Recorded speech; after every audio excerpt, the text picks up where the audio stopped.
Ladies and gentlemen, welcome to It's Rainmaking Time. This is Kim Greenhouse. I'm very excited today because the subject that we're going to talk about is tigers. When you think about tigers, I'm sure many images come to your mind about ferocity and strength and agility and speed and all these things. But really, there's a whole other side to tigers than I've ever thought about. There's a book called Tigers Among Us: Winning Business Team Cultures and Why They Thrive by Dianne Crampton. I've always been interested in company culture, in winning business teams, and I think that there's an enigma with winning business teams that's now not such an enigma. There's actually a science, there's an art, there's a paradigm to it, and Dianne has written extensively about it. Tigers Among Us: Winning Business Team Cultures and Why They Thrive. Dianne has been a leader for many, many years, actually a pioneer in the team culture movement. She is a contributor to the 2010 Pfeiffer Annual, Consulting Wiley 2010, and a contributing author in the business anthology Working Together, Producing Synergy by Honoring Diversity by Barrett Kohler in 2001. And this includes essays by Mikhail Gorbachev, John O'Neill, Rian Eisler, and Norman Lear. She's worked with Native Americans and was featured as a United Nations-sponsored conference highlighting a business model that promotes cooperation and excellence in the workplace. She's been honored by tribal leaders. She's also the founder and president of Tiger Success Series and was nominated by Merrill Lynch for Inc. magazine's Entrepreneurial Awards and received honorable mention. She's got a bachelor's degree in communications from Washington State University and a postgraduate degree in organizational leadership from Gonzaga University. She's a graduate of the Coach Training Institute and also was responsible for the successful merger of the warehouse club giant Price Costco and played a key role in the merger of Northwest MedStar and Ambulance Air Service. Wow, without further ado, let's welcome the awesome Dianne Crampton to It's Rainmaking Time. Good morning. Good morning, Kim. Thank you. Quite an introduction. Well, it's true. When I did one for Betty Sue Flowers, who's worked a lot in organizational development, she almost fell on the ground. So hopefully we're all in good company. Yes, we are.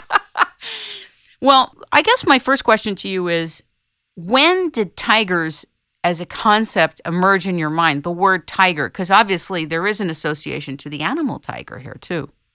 There is, but, it was interesting. The tiger found me. It started, in the mid-'80s when I wanted to know what really, truly makes a good team great. And so I studied all the research I could find in business education and psychology group dynamics. And, I thought, Kim, I would find something like a technique or a management approach. And instead, I found something so basic, so common sense, that it literally blew me away. And what I discovered repeatedly in this research were 6 values. And a friend and I were sitting around with these values, and the values are trust, interdependence, genuineness, empathy, and risk. But at this point, they were just words laid out on a table, and we were looking at them saying, this is interesting. I wonder if there's an acronym or something here so that they're easy to remember. So we started shuffling these words around, and what emerged out of this was tigers. And so that's how it came about. I think that it's also a really neat acronym because a lot of the traditional, and I'm going to say even archaic success model has to do with the command and control style that you talk about in your book. Not only is it not in anymore, it's ineffective. Talk about that. Well, and one of the reasons it's ineffective is that it's just simply not scalable. So, but on the other hand, we're still taught that model in business schools, and we're still experience that model, maybe even in our education system. So we're raised with it. We see it on TV. But the problem with it is that organizations continually have to hire from without with big-ticket items in order to fill their team's roles. And when they do, they bring in a very talented person with skill sets and also cultural attitudes that confuse the cultural attitudes of the company. And what often gets lost is the camaraderie that makes a company truly great. And one of those reasons is that those hierarchies are so internally competitive. You want that coveted position. You work hard to get that coveted position, and oftentimes if it means helping another person be successful so that the ultimate goal of the company is successful, it's kind of shoved to the side in order to beat other people to that position. And that internal competitiveness is what truly strangles the effectiveness and the scalability of an organization, as opposed to an authentic team culture where the underlying principles are, when we win, I win. In a hierarchy, it's if I win, you might win. It depends on whether or not you support me. Can you explain also, so that everybody's on the same page with you, what you mean by scalability in this context? Absolutely. Scalability means that a company can grow to any size it wants to be, easily. And it has within its own system the ability to train and motivate and move into key positions trained employees who come in at an entry level. So the systems, the strategies, the workforce readiness, and the values of the organization are all in alignment. Excuse me, are all in alignment and are balanced so that that company can move forward quickly, it can move forward in a concerted effort, and there aren't departments fighting one another in order to move forward and be successful as an organization.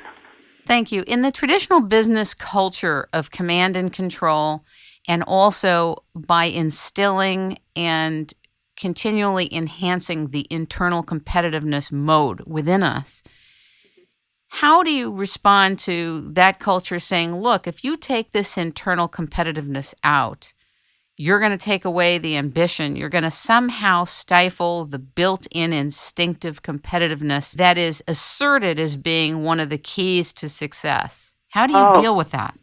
Well, first of all, it would be a big mistake to assume that collaboration does not mean you're competitive. It's like a basketball team competing against another basketball team.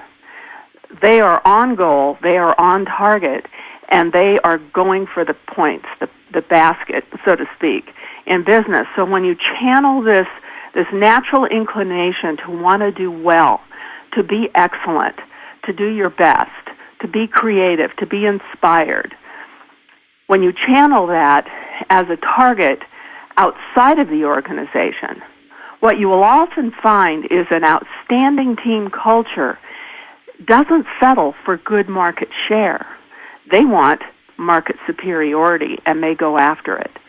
So instead of kind of eating the organization alive through internal competitiveness, as in the hierarchy, all that energy, all that focus is directed toward market superiority.